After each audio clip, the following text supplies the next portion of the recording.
Just answering questions again with WAPTech. Here we go again with the Gish Galloper. What about her? This is about the moon landing, and this is the comparison that's being made. I made a comparison in one of my responses of automakers retooling every time because they need to in some cases. We've made leaps and bounds in technology, but the 1969 Mustang could handle any road course. No, it couldn't. That's an oversimplification. That technology is lost. No, it wasn't lost. It's outmoded because we now do different things. The cars of old were made by running metal sheets through a roller to shape them into fenders. We used spot welders to spot weld pieces together, and we would wipe lead to fill them. How old are you? We now have cars that are using a body and frame that are combined together by spot welding by robots, and instead of using body filter, they use plastic sheet panels and fiberglass panels instead of having you have to control the engine and be the controller for the speed and everything, or sit and fiddle with the richness and whatever very vaguely to get the fuel mixture right. We now have computer controlled engines that on the fly change injection rates and whatever to deal with things to make them fulfill requirements for climate control, or climate effects, emissions, making the engine run better. Automatic transmissions adapt to the situation, that the suspension is dynamically compensated. Unless you get one ripped down and shackled down like an old 1969 Mustang, it's not going to be the same car. The 2018 Mustang has a very intelligent computer and sensors. I don't call them intelligent. The older technology computers, you can call them computers, that were analog based, didn't use digital signals. They used analog signals, and they could compensate for lots of things. But once you made them, you couldn't really change them. You could only change a few parameters.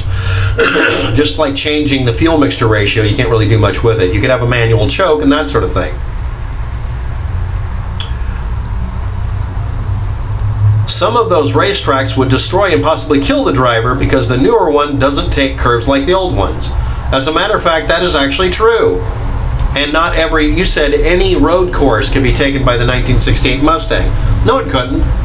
And it can't be taken by the modern one either. It doesn't work like that on this planet. So you created a straw man and then said it's not a straw man. Thanks.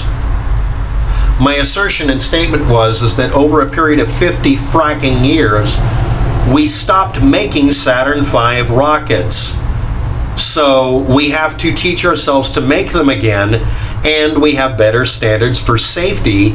We didn't care about safety. We cared about, does it blow up less than 1 in 10 shots? We got lucky. We were playing the odds. The people who flew on these things were told this thing could blow up. There was an actual speech to be made if they failed on the launch pad or hit the moon too hard and weren't able to return. That was a real possibility. That is not something that anybody would tolerate NASA doing right now, including moon landing denialists. Because then you'd say, well, they're playing fast and loose with safety. And as soon as NASA said, well, we're doing the same thing they did in the 60s, you'd all just lie about something else. You move goalposts, you do whatabouts, you lie badly, you omit stuff, you're a bunch of disreputable cocksuckers. Fuck you. That's the end of it. You're deleted. The person who's posted this and the other things has also said that NASA is a bunch of multi-billion-dollar-a-year thieves. You're part of a group that wants to get rid of science teaching because you want people to be taught 2,000-year-old information that doesn't actually have any practical value. Yes, I'm accusing you of being a religious person. Not a religious person, really. A person who hides behind it. The tacit understanding here is that moon landing denialists and flat earthers and all anti-science people have one thing in common, that they're all religious people. They're not. The majority of people who landed on the moon were not atheists.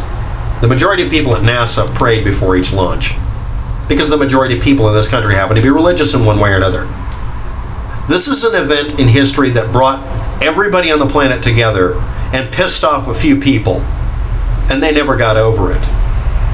I make fun of the Russians being pissed on and having little tiny wieners about it. The fact is that it's pissed off people who want you to stay ignorant and obey them. And they come in all stripes and all religious colors. But the one thing they'll have in common is facts and reality are their enemy, because facts and reality disprove that that person you're talking to should have power over anyone. NASA's not trying to have power over any of you. They're not doing any goddamn thing to hurt any of you. The only thing they're doing is trying to do what they say they're doing. Explore space and learn about reality. And that, again, is the enemy of everybody out there that wants to pull the world over your eyes. NASA isn't some big hero to me. They really aren't. I don't go around kissing NASA's ass. But when you guys come up with these lame-ass arguments, and I answer all your questions, and you can't even think for a millisecond of saying, okay, you've proven a point, or okay, you at least answered my question, you're deleted. Your entire existence is based on constantly being a pain in the ass on the internet and being a jerk. That's all it takes. I don't care if we're talking about economics, religion, politics, society, NASA, or how an electronic power pack works. You're just a waste of flesh and oxygen consumption. No one has to respect you, no one does. And you come to yet another place that doesn't give a shit. All of your comments are deleted, and you have to then post a video showing your face, acknowledging that I answered all your questions, even if you didn't like even if they weren't satisfactory, and said that I covered all the subject matter. And you have to repeat what I said. I repeat what the conspiracy theorist says. They never repeat the response because they know it would deflate them like a balloon getting popped.